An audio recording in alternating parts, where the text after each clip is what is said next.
What's up, everyone? Welcome to the NBA Daily Podcast, your home for useless facts about the NBA.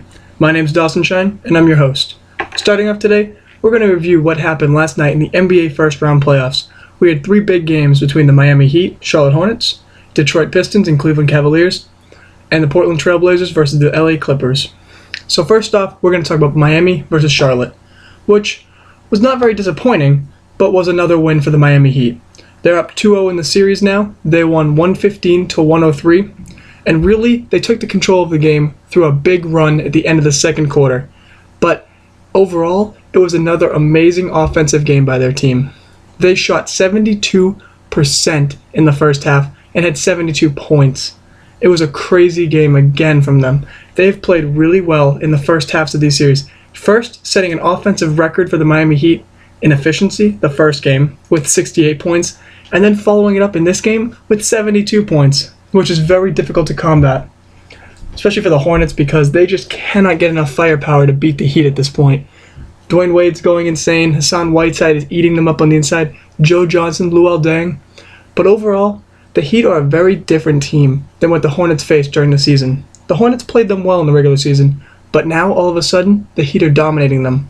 And what I think it is because originally, in the beginning of this season, the Miami Heat were not a three-point shooting threat.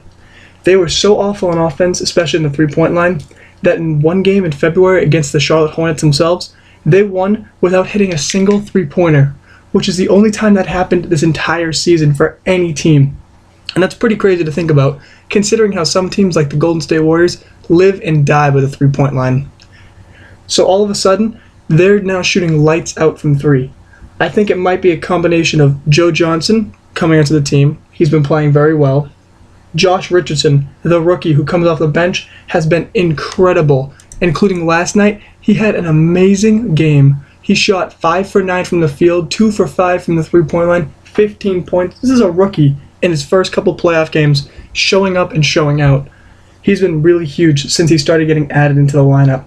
Also, Deng, Whiteside, Dragic, Wade, they're all taking care of business. They're doing very well on the offensive end. But overall, the crazy part is Justice Winslow, who really hasn't been a great shooter, but 4 for 6 last night. He's hitting jump shots like he's Ray Allen out there. And it's crazy to think about considering he came out of college as a very poor shooter. And the Heat did not expect him to be a great shooter in his first season. But last night, 4 for 6 from the field, 100% on one three-point attempt, but still, very good. And their whole offense is just shining out right now. Last night, they had 91 points by the end of the third quarter. That would have been a good game for them earlier in the season, before the All-Star break. But now, they're coming out there, and they're dominating the Charlotte Hornets. And it's crazy to think about. 123 points in Game 1, and 115 in Game 2. And the Charlotte Hornets are supposed to be a very good defensive team, at least top 10 in efficiency, if not top 7. So they were really dominating them on offense. And the Hornets didn't play bad, either. The Hornets had a very good game, especially by Kemba Walker, at least sort of points-wise, and Al Jefferson overall has an amazing game. Kemba Walker had a poor shooting game, though. He was 12 for 29 for 29 points, but he didn't shoot the three well at all, 1 for 6. He also didn't have that many assists, only 3, which is actually the high for the team. Also, Al Jefferson was 12 for 17, 25 points, 7 rebounds. He played incredible in the second quarter, holding the Charlotte Hornets in this game. At one point, he had 14 straight points for the Hornets to keep them within reach of the Heat. But then eventually, he stopped getting the ball and stopped getting it in the hoop, and then the Heat went on fire at the end of the quarter to close it out. They scored 43 points in that quarter, which was really the difference in the game. Also, unfortunate for Hornets fans, Nicholas Batum went out with an ankle injury, same ankle he injured during the season, and it looked very bad. According to Al Jefferson, he doesn't believe that Nicholas Batum will be back for the playoffs. He was 3 for 11 last night before the injury, 7 rebounds.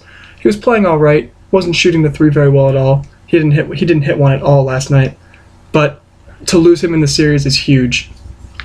I mean, if they don't have Nicholas Batum, they're going to have to put Jeremy Lin in the starting lineup again, and Jeremy Lin cannot defend against Joe Johnson. There's going to be so many mismatches in sizes, and it's not because Jeremy Lin is a poor defender. It's the fact that he cannot defend such a big guard like Joe Johnson. There's just no way for them to actually match up well. Dwayne Wade and Joe Johnson will feast on their lineup soon. So it's very unfortunate because the Hornets are going back home right now. and they were kind of hoping to steal one at home because they haven't won a playoff game. Hopefully when they're going back home, they might be able to at least get hot. Kemba Walker and Courtney Lee, Jeremy Lin might get hot from outside. Marvin Williams will shoot better than 0 for 10, which isn't hard to do, to be honest. And we'll see. But I don't feel like they'll be able to. They just don't seem like they're built well enough to take on these Heat, who are just on fire offensively. But we will see. Who knows? The next game last night, which was also a good game, at least in the first half, was the Pistons versus the Cavaliers. The Pistons came out very strong. They were up 5 points at the end of the first quarter, 28-23. But then in the second quarter, it was basically run after run back and forth. Very close game, though. Unfortunately, the Pistons played against a very strong Cleveland Cavaliers team. LeBron James in the second quarter came out. He had 14 points in the quarter. He had 27 for the game, 6 rebounds, 3 assists. He was a monster. Getting in the paint, he had some nasty dunks on them. Oh man, he destroyed Tobias Harris at one point. Also, Kyrie Irving played very well, 8 for 18 from the field, 4 for 7 from 3, and 22 points. But above all, the real key in this game was J.R. Smith.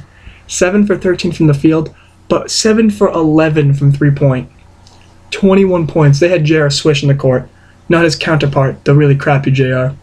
And J.R. went insane. He drilled every 3 he had that was open. And it was the difference in the game, because unfortunately the Pistons did not shoot that well. The only 2 players that shot above 50% for them on multiple shots were Reggie Jackson and Andre Drummond. Drummond had a good game, 8 for 13, 20 points, 7 rebounds. And Reggie Jackson, another good one, 14 points, 6 assists. Unfortunately, there wasn't enough to beat the Cavaliers, The Cavaliers were on fire from 3. They shot 52.6%, went 20 for 38 from 3. 20 for 38, that's an NBA record. No other team has ever hit 23s in a playoff game. And every single player on the Cavaliers that took a 3 made one, except for Iman Shumpert. And a lot of them shot above 50% from 3. J.R. Smith, of course, was 7 for 11. LeBron was 2 for 4. Kevin Love was 3 for 7. Kyrie Irving was 4 for 7. Just great shooting all around. And it's very hard to stop that. When an opposing team shoots 20 for 38 from 3, then it's really hard to stop. They shot better from 3 than they did from the free throw line. And speaking of the free throw line, Andre Drummond's struggles continued. 4 for 16 from the free throw line. That's 25%. He shoots better from 3, probably, than from the free throw line. I mean, how does a player go 4 for 16 and not get in any type of rhythm? I was watching the game and thinking to myself, maybe eventually, if he takes enough of them during the game, he'll at least get in a rhythm and he'll start making them. But nope, 4 for 16. 2 of those makes came in 1 possession. But what can you do? You can't stop the hack of Drummond. The NBA won't change the rules, despite the fact that I think they should. But also, what's key to this is the fact that Andre Drummond, every time he missed a free throw, his team actually got the rebound a lot. The Pistons, at least at the end of the half at one point, had him miss both free throws. They got the rebound after the Cavaliers bobbled it. He took more free throws. Then they got the rebound again off of his misses, and then got a rebound off of a missed shot. They had like 4 straight possessions because of offensive rebounds. Cavaliers just could not stop them rebounding, so they eventually stopped hacking Drummond. And he still ended up with 20 points in the game, which is pretty good. But it was not enough to beat the Cleveland Cavaliers. Cavaliers are clicking on all levels. Love, Kyrie, and LeBron are playing at their best all season. And then when you combine that with J.R. Smith going out there and playing really well, shooting amazing from 3, there's nothing you can do to beat them. The Pistons tried to get in the heads of the referees as well. Obviously, people have heard all about the quote from Stan Van Gundy about LeBron not getting called for offensive fouls. Last night he was called for 2, which means the referees were finally taking notice, despite the fact that Van Gundy got fined $25,000 by the NBA. However, defending LeBron isn't that easy. Stanley Johnson, the rookie who was actually thinking that he was defending him pretty well, tried to get in his head and say that he was playing very well and got in LeBron's head. But it wasn't true. LeBron came out 12 for 18, 2 for 4 from 3, and dominated this game. So I don't think Stanley Johnson's in his head, and I don't think the Pistons are in his head. Hopefully when they go back to the Palace, they'll be able to take a game, maybe 2 games in this series. I doubt it. They might be able to steal one, but after last night's 107-90 victory, it's not looking that good for them. Definitely a very good showing, though. They've played them close, and they've only had a couple of quarters where they really got blown out, like last night's third quarter. Speaking of blowouts, Clippers versus the Trailblazers. The Clippers won this one 102-81, beaten by 21 points. But really, it was because of a massive fourth quarter. They outscored them 35-20 in the fourth quarter, and it was just a domination. The Trailblazers play as a team, living by the jump shot and dying by it.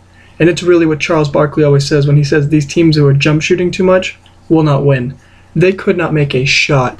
Damian Lillard didn't make a single jump shot. CJ McCollum was so cold. Aminu couldn't hit a shot. Alan Crabb couldn't. Gerald Henderson. It was just a disaster of a team. They could not make anything outside the paint.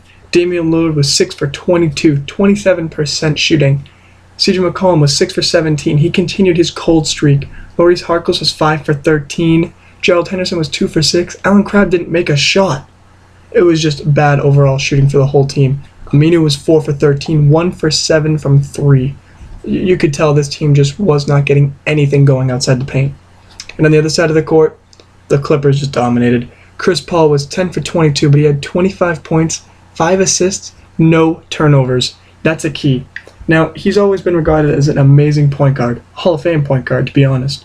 And yet, he's got one of the best turnover ratios ever. He'll get 10 assists in games and not one turnover. His ratio is ridiculous.